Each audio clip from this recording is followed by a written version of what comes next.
There is a specific kind of exhaustion that does not come from working too hard or sleeping too little. It comes from living next to someone whose moods rewrite your reality every single day. You wake up scanning the air before your feet even touch the floor. You measure your words before you say them. You apologize for things you did not do, just to keep the silence from turning into a storm. And somewhere deep inside, a quiet voice has been whispering for years that something is wrong, that this is not love, that this is not normal, that you are not the problem. If that voice has been getting louder lately, stay with me, because what you are about to hear is the language your mind has been searching for. Before we go any deeper, if you have ever felt invisible in your own home, dismissed in your own conversations, or punished for having needs, take a quiet moment and subscribe to this channel.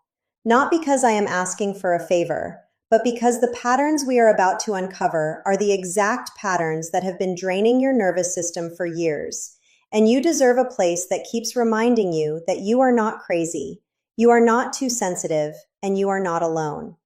Subscribe so the next time the fog rolls in, something brings you back to yourself. Now let us begin with something most people misunderstand. Narcissists are not afraid of arguments. They are not afraid of yelling, crying, or chaos. In fact, they often thrive in it because chaos is the environment in which they hold the most power. What they are truly afraid of is a calm, grounded human being who no longer reacts the way they used to. That is why certain phrases hit them like a silent earthquake. These phrases do not insult them. They do not threaten them. They simply remove the emotional fuel they have been feeding on. And when that fuel disappears, the mask begins to crack. The first phrase that quietly destabilizes them is something as simple as saying that you understand how they feel, but you still disagree. To a healthy person, this sounds like basic emotional maturity. To a narcissist, it sounds like rebellion. Because in their inner world, your disagreement is not a difference of opinion, it is a betrayal of the role they assigned you. They expected you to absorb their version of reality. The moment you acknowledge their feelings without surrendering your own, you break the spell. The safest way to use this phrase is to say it slowly, without sarcasm, without heat, and then stop talking. Do not defend it. Do not expand it. Silence after a boundary is what gives the boundary its weight. The second phrase that unsettles them is when you calmly say that you are not willing to discuss this right now. Notice the word willing. You are not saying you cannot. You are not saying you are too tired. You are stating a choice. Narcissists are addicted to access. They believe your time, your attention, and your emotional energy belong to them on demand. When you remove access without justifying it, you take back something they did not know you could reclaim. The danger here is that they will often escalate because withdrawal of supply feels to them like suffocation. The safest strategy is to remove yourself physically if possible, keep your tone flat, and never explain the boundary more than once. Explanations are oxygen for manipulation. The third phrase quietly dismantles their favorite weapon, which is distortion. When you say that you remember the situation differently, you are doing something they cannot tolerate. You are refusing to be gaslit. Gaslighting only works when the victim begins to doubt their own memory, their own perception, their own sanity. The moment you stop arguing about whose version is correct and simply hold your own version without needing them to agree, the manipulation collapses in on itself. They may rage, they may mock, they may give you the silent treatment for days, but understand this clearly. Their reaction is not evidence that you were wrong.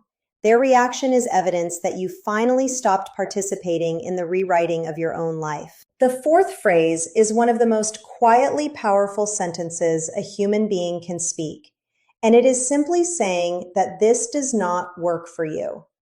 Not that they are wrong, not that they are cruel, not that they are abusive, just that it does not work for you.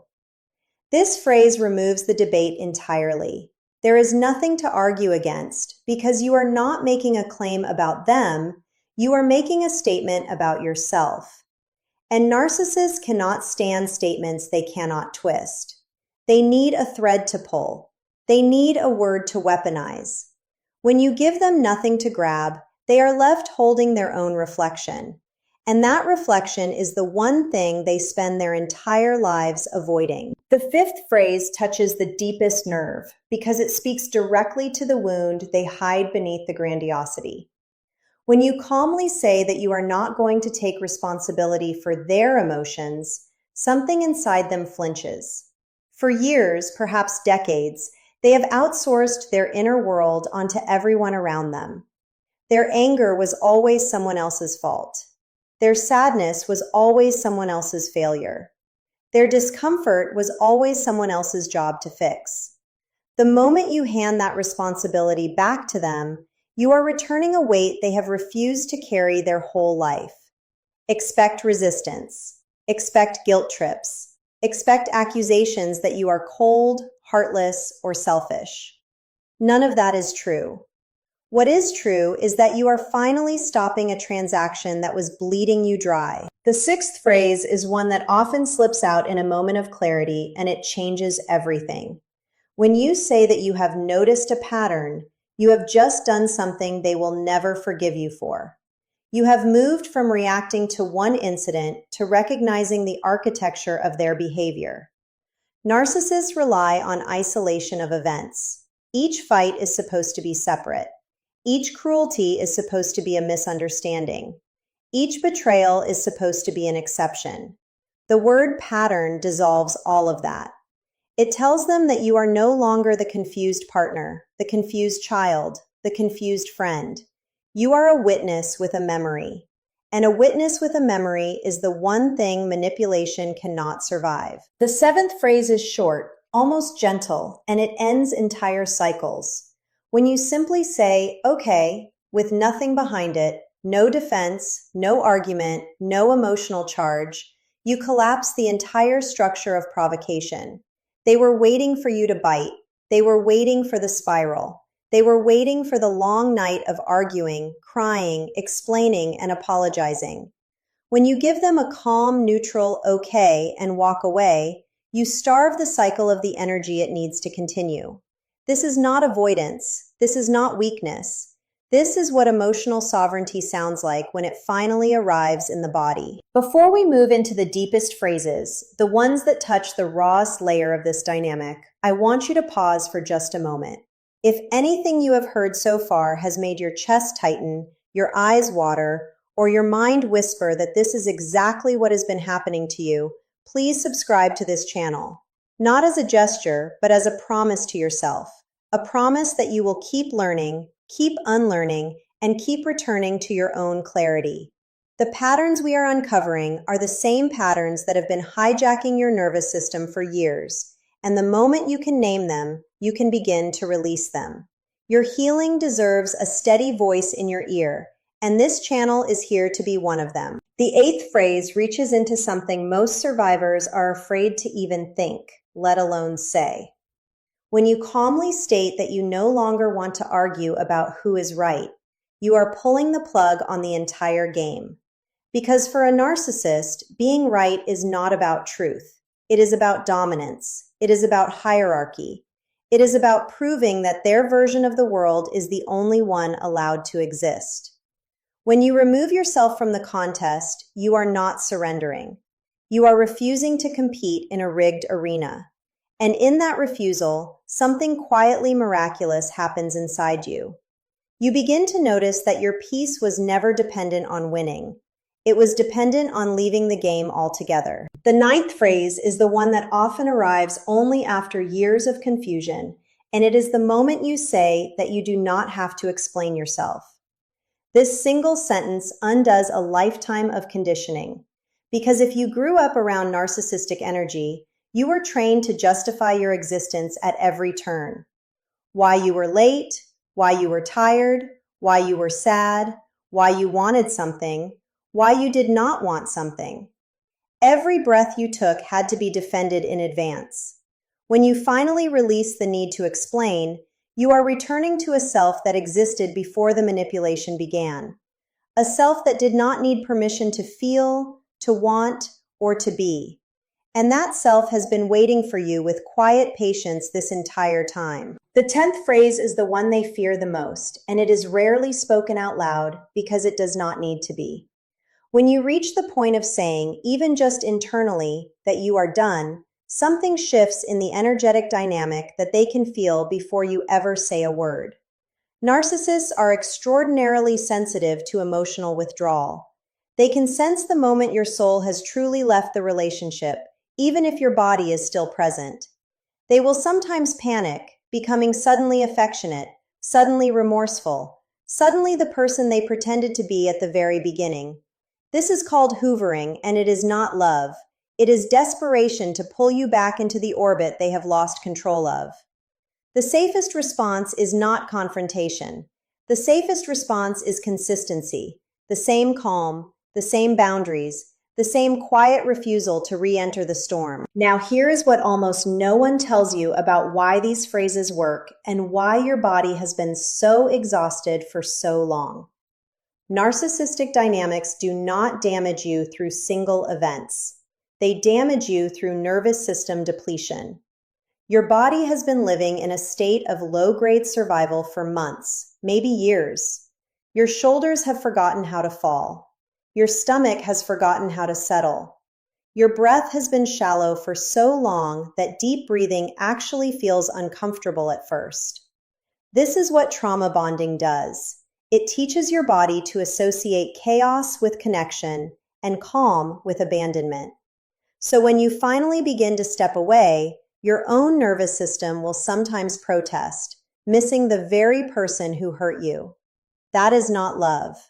That is biochemistry trying to return to the familiar. This is why emotional detachment is not coldness. It is medicine. Detachment is the moment you stop riding every wave of their mood. It is the moment their anger no longer becomes your anxiety. It is the moment their silence no longer becomes your self-blame. It is the moment their approval no longer becomes your oxygen. And from that quiet inner distance, you begin to see them clearly for the first time. Not as a monster, not as a god, but as a wounded human being who chose manipulation over healing, and who is not your responsibility to fix. There is something else you need to understand. Something that often arrives late in the healing process, but changes everything when it does. The reason narcissists hate these phrases is not because the phrases are clever or sharp or cutting. They hate them because each one reflects something they cannot give themselves: self-respect, emotional regulation, honesty without cruelty, boundaries without guilt, inner stillness without performance. Every phrase that disarms them is a mirror of the inner peace they secretly long for and cannot access. And when they look at you holding that peace, they do not see a partner, a parent, a child, or a friend.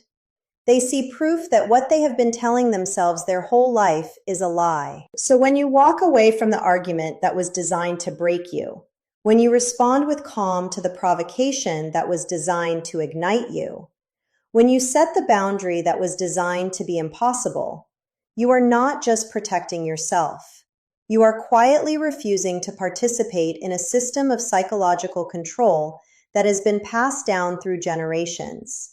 You are breaking something ancient, and the silence that follows, the strange, heavy, almost holy silence after you stop reacting, is the sound of your own life returning to you. If this has reached something deep inside you, if you can feel the ground shifting beneath the version of yourself that has been surviving for too long, please subscribe and stay close to this channel. Keep learning the language of your own clarity. Keep returning to the truth your body has been trying to tell you. Keep choosing the calm version of you over the version that was trained to fight for crumbs. There is so much more waiting to be uncovered, so much more about the silent treatment, the blame shifting, the slow erosion of identity, and the quiet path back to yourself. And the next layer of this awakening is closer than you think.